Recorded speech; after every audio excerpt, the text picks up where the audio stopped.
Well, new tonight, the Enigma's volunteer fire department is operating with new volunteers after letters were sent out to at least 5 volunteers letting them know their services were no longer needed. You have displayed insubordinate behavior to our town council, and it has led us to evaluate your performance as a volunteer in our program. Well, that's what a letter of termination said for about 5 volunteer firefighters with the town of Enigma. That decision was made by the Enigma City Council and Mayor Cecil Giddens. In a heated city council meeting at the beginning of the year, there were concerns that the city could potentially be without a fire department. Now, in that same meeting, accusations came up that those volunteers made threats against the mayor, a council member, and an elderly woman. Never went without a volunteer fire department.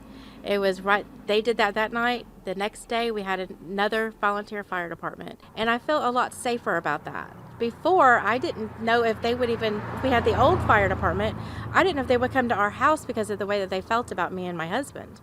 And so now today we tried to talk with Mayor Giddens about the decision to let go of the firefighters, but he was not in the office at the time.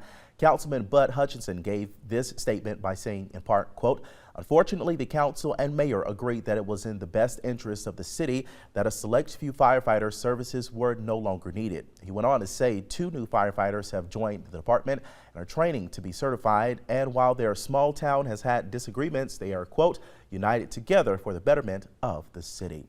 Now, also reached out to Michael Baldry, who was one of those volunteer firefighters who was terminated by the city, to get his reaction. I'm currently waiting on a response.